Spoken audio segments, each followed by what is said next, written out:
On my 28th birthday, I found myself sitting in the grand dining hall of the Madison Estate Country Club, a place so polished it gleamed like an ornament of wealth. Chandeliers glowed above the marble floors, reflected every click of expensive heels, and the portraits of long-dead aristocrats stared down at me as if I didn't belong. Truth be told, my family had always made sure I felt that way. I had driven straight from my apartment in the city in jeans and a cotton blouse, not realizing that my sister Claire's casual text family lunch at the club, 1:00 p.m. Don't be late was another trap. She had arrived in a designer dress worth more than my monthly rent, her hair styled, like she had stepped out of a glossy magazine. Mom was equally polished in Chanel, already surrounded by women who spoke in hushed tones about stocks, auctions, and travel plans. When Claire spotted me, her voice dripped with false sweetness as she announced I had finally arrived. Immediately, the blame was placed on me for not understanding the dress code, as though I should have known instinctively that lunch in their world always meant formal. The hostess recognized Claire by name, and we were escorted to a pristine table near windows overlooking the golf course. The view was beautiful, the setting perfect, and I was dressed like I'd just come from errands, which of course I had. Mom barely looked up from the wine list before announcing Claire's big news. With glowing pride, my sister revealed her engagement to Richard, a man whose family had been part of the club for 3 generations. Congratulations spilled from my lips genuinely, though Mom quickly steered the conversation toward connections, lineage, and how Richard's family added to our standing. The implication was clear. Claire elevated the family's reputation while I did nothing for it. As the meal progressed, the charade deepened. Mom and Claire discussed guest lists, menus, and the exclusive air of the upcoming engagement party. Then came the subtle blow. They wanted to keep the event intimate, which meant I was not invited. My calm acceptance seemed to frustrate them, so Mom pressed harder, bringing up Thanksgiving when I dared to arrive in casual clothing.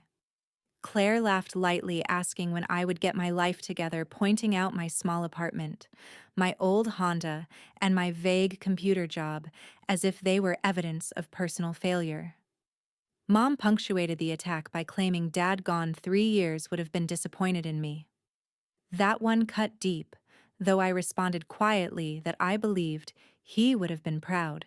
What they didn't know, and what I could have told them at any moment, was that my computer job was actually a thriving data analysis firm I had built from the ground up. I had documents in my bag proving my worth, proof of properties I owned and projects I had accomplished. But years of dealing with them had taught me a lesson: they never listened. Their opinions were cemented long ago, and no evidence could dislodge the version of me they preferred to believe. So I smiled, sipped my water, and said, "Only, I'm doing fine." The performance continued as Claire squealed over RSVPs from the Hendersons and Vanderbilts, names that meant everything to them and nothing to me. Seating charts became a new battlefield, and my name never appeared. When Mom finally asked where to put me, Claire delivered the final cut: she wasn't sure I should be invited at all. I was a complication, something that could damage Richard's career and her future image. Their words stung less than the casual ease with which they dismissed me, as if erasing me from the family table was as simple as crossing out a name on a list. By dessert, I was numb to the rhythm of their insults. Mom emphasized appearances. Claire demanded to know why I lived where I did, why I didn't aspire to more. To them, everything I valued, my independence, my career, my small apartment, was nothing more than proof I wasn't good enough. I didn't argue. What was the point? I'd been cast in the role of the family failure so long ago that no explanation could change their script.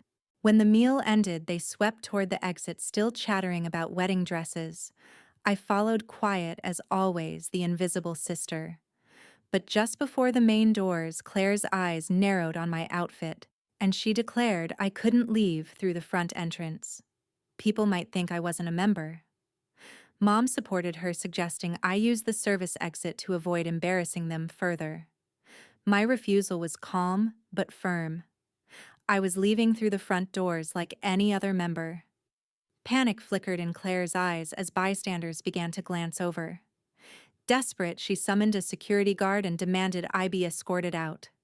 She called me poorly dressed, not member material, and embarrassment. Even Mom backed her, saying I had only myself to blame for the situation. As a crowd gathered, Claire's voice rose, and the humiliation she intended for me was instead beginning to cling to her. That was when David Morrison, the club's director, arrived. With calm professionalism, he asked what the problem was.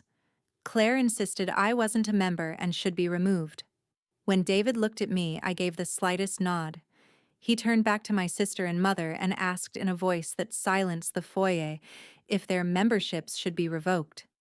Shock rippled through the crowd. Claire stammered, Mom paled, but David continued steadily. Their memberships were sponsored accounts. The actual primary membership had been transferred years earlier after my father's death to his designated heir, me. The truth unfolded like a bombshell. For 5 years, they had been living on privileges I had paid for, assuming they were the rightful members. In reality, I was not only the primary member, but also the owner of the entire estate. Through Thompson Holdings LLC, I had purchased the Madison Estate Country Club outright 3 years ago, quietly without ever telling them. 40 acres of prime Connecticut land, every chandelier, every manicured blade of grass mine. The silence was deafening. Their world had cracked, and for the first time I saw genuine fear in their eyes. Claire's face drained of color as she struggled to form words. "That's impossible," she whispered, her perfectly manicured fingers clutching the strap of her designer purse. "You're a data analyst. You live in a shoebox apartment. You drive a Honda. How could you possibly?" Her voice broke, unable to reconcile the picture of me she'd carried for years with the truth staring back at her. David Morrison didn't flinch. With steady composure, he explained that my firm had purchased the entire club for $47 million, that I was the sole owner of Thompson Holdings, and that I had quietly covered every fee, every meal, every annual due under my membership for years. He listed the properties I owned, the investments I had made, the renovations I had approved that had already increased membership applications. The more he revealed, the more my mother's face crumpled, as though each word stripped away the fantasies she had built about which daughter had truly inherited my father's legacy. I stood silently, letting them take in the truth. For years they had dismissed me, cut me out of conversations, looked at me as an embarrassment. They had told themselves a story about who I was, a failure, a disappointment, someone who never reached their standards. And now, in front of the people they wanted most to impress, that story collapsed. "Emily," my mother said faintly, her voice breaking for the first time in years. Is this true?" "Yes," I said, my voice calm, every word. But why? Claire's eyes brimmed with tears, mascara streaking down her cheeks. "Why didn't you tell us? Why live like that in that apartment with that car? Why hide this from your own family?" "Because I wanted to see if you cared," I said softly. "If you loved me for me, not for my money, not for what I could give you, not for how I made you look in front of others. Just me. And now I have my answer."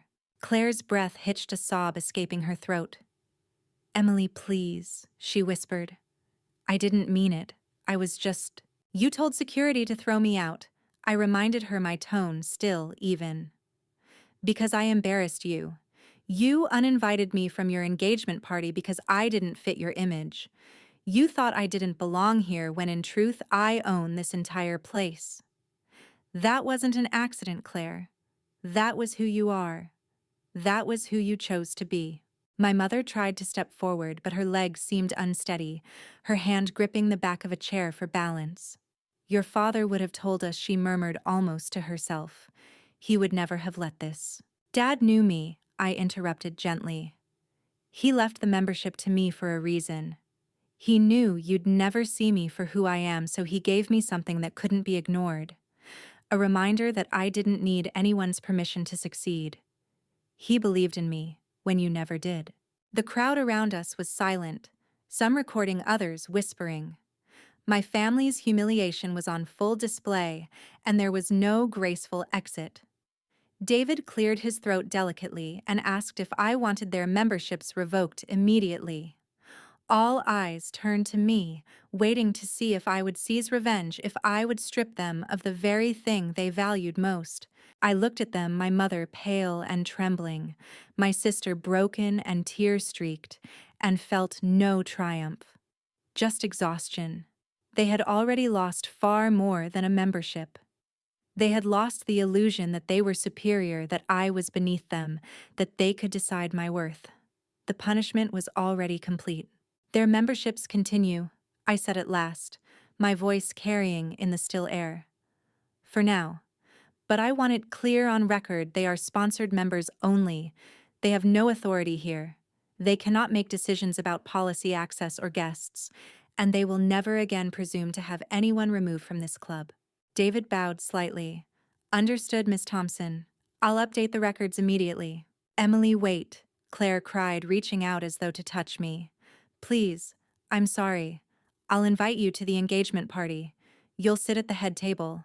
I'll tell everyone you own the club that you're successful. Please, don't shut me out. I turned to her, my expression steady. I don't want you to tell anyone anything. If you invite me as your sister, not as your trophy. If you only want me there because of what I can give you, then don't bother. Her mouth opened, but no words came. My mother finally whispered, Emily, we didn't mean it. We wanted the best for you. I shook my head. You wanted what looked best. There's a difference. With that, I thanked David for his professionalism, instructed that their meal be placed on my account, and walked toward the main entrance. My sneakers squeaked against the marble floor, a sound that once might have embarrassed me, but now felt like a declaration. I didn't look back as phones flashed, capturing every step. By tomorrow, the story would be everywhere. Outside, the cool air greeted me. I reached my Honda, a car I had no desire to replace, and found my phone buzzing with texts and missed calls. David had already sent the quarterly reports. Membership was up, renovations were attracting interest, and the club was thriving. Proof that my choices had been right all along. Proof that I had built something real without needing anyone's validation. As I started the engine, Claire's name lit up my screen again. I let it go to voicemail. Mom's name followed, then Claire's again. They would call for weeks trying to mend what they had shattered. Maybe someday they would mean it. Maybe someday they would really see me, but for now I was done living conditionally. The drive back toward the city stretched before me, and with every passing mile the weight I'd carried for years seemed to fall away. For so long, I had let my family's judgments seep into me like water eroding stone, convincing myself that maybe they were right, that success only mattered if it was visible, if it sparkled under chandeliers, and impressed people who measured life by social standing. But sitting in that dining hall, hearing them call me poor, unworthy, and an embarrassment, I realized something liberating. Their definitions of success were never mine, and they never would be. When I first started my company, there had been nothing glamorous about it. 6 years earlier, I'd been working late nights in a cramped apartment with a secondhand laptop and enough savings to last a few months. I'd poured everything into financial modeling, an idea no one but me believed could stand on its own. I remember calling Claire back then, asking if she wanted to come to my launch party.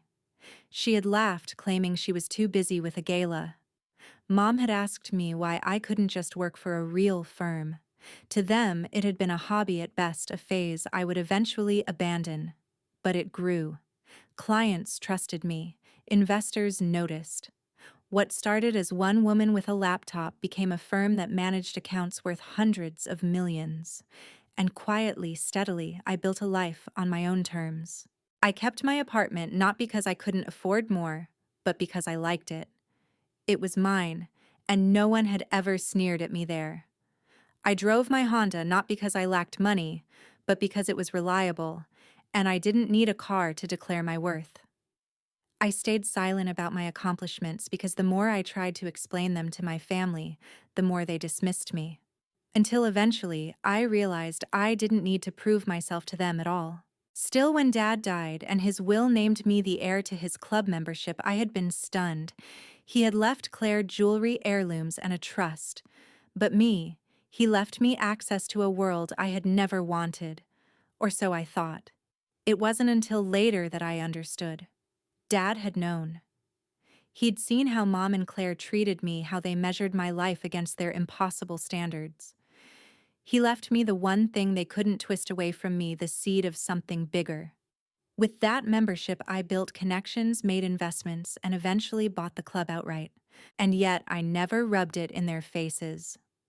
I let them use the facilities, enjoy the privileges, live under the illusion they belonged.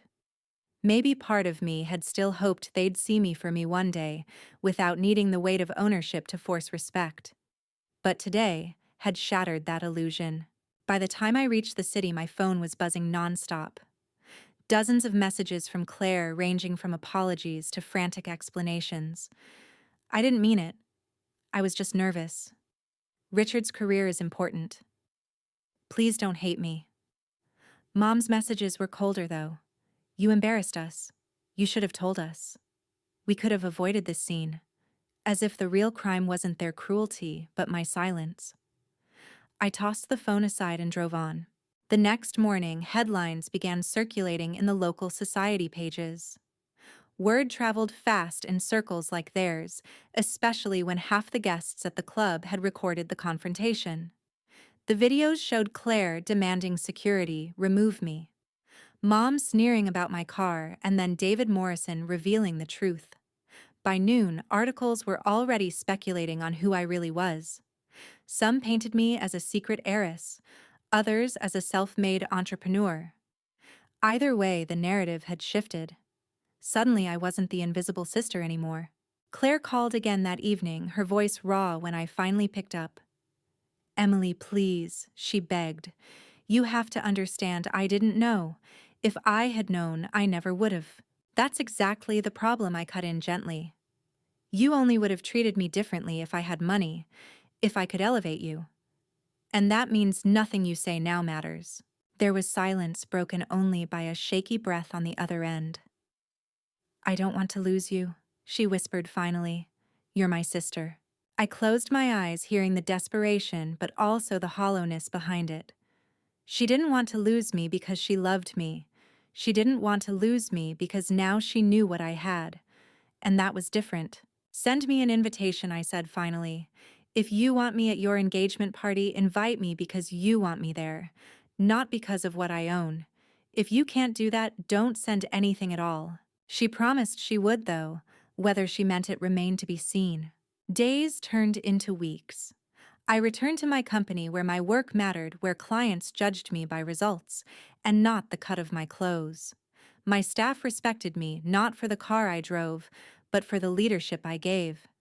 And as quarterly numbers rolled in, I saw, once again, that success had nothing to do with fitting into a family mold or winning over shallow approval. But my mother wasn't done. She began showing up unannounced at my office at my apartment, always with some new plea. "Think of your image," she urged. "Now that everyone knows who you are, you need to upgrade your lifestyle. A penthouse, a proper car, new clothes. Don't waste this opportunity." I laughed bitterly. "It isn't an opportunity, Mom. It's my life. And I like it the way it is." "You don't understand?"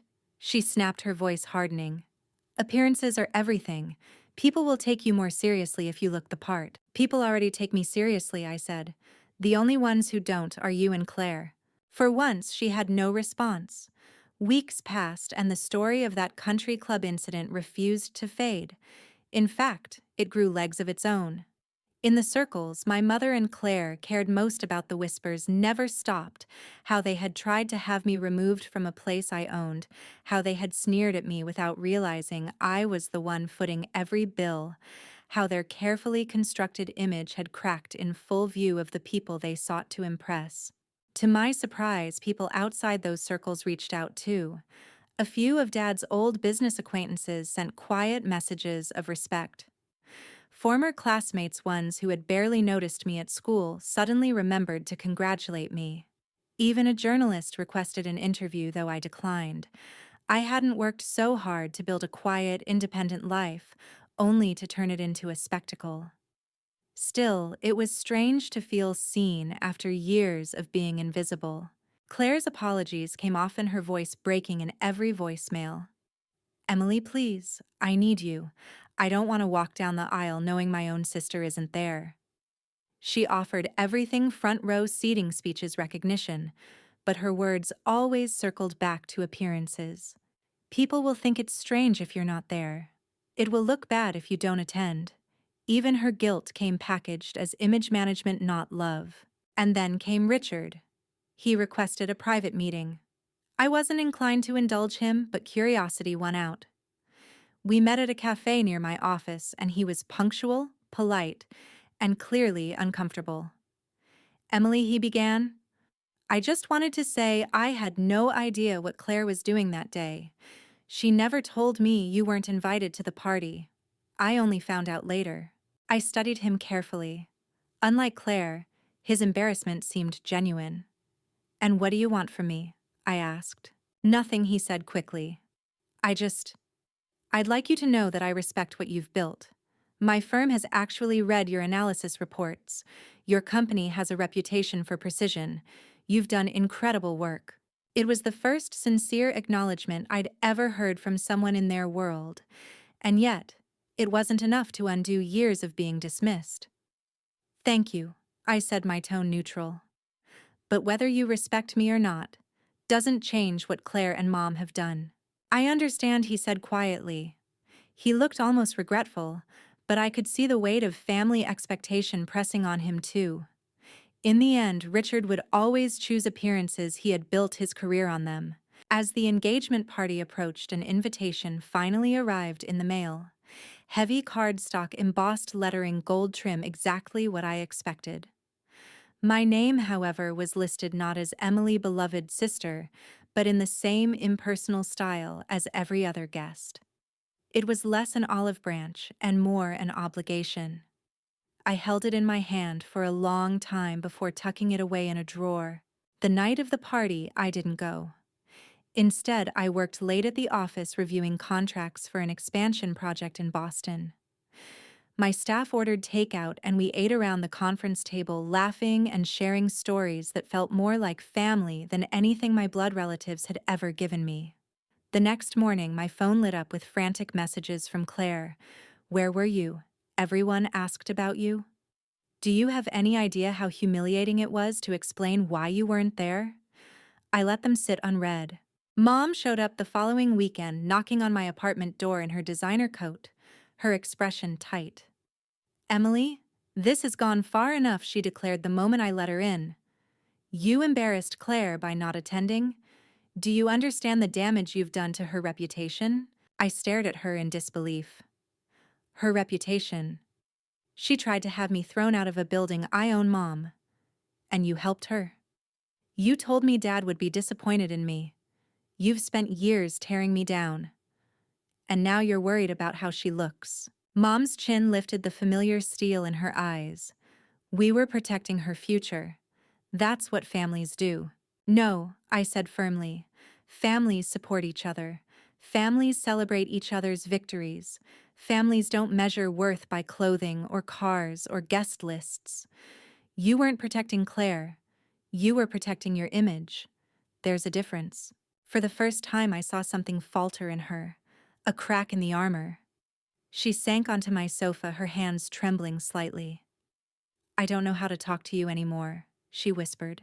"Then start by listening," I said quietly. "Not judging, not criticizing, just listening. You might find out I'm not the person you decided I was years ago." She didn't answer. She just sat there staring at the floor, silent in a way I had never seen her before. The months that followed brought distance. I didn't cut them off completely, but I no longer bent myself to fit their expectations. I attended Claire's wedding, but on my own terms. I arrived in a dress I loved, not one that met their standards. I sat where I was placed, smiled politely, and left early. It was the most peace I'd ever felt at one of their events, because for once, I wasn't there to earn approval. And slowly, quietly, they began to change. Not completely, not in every way, but cracks appeared in the facade. Claire sent messages not about appearances, but about memories, our childhood summers, the games we used to play. Mom asked tentatively about my work, though she still stumbled over the details.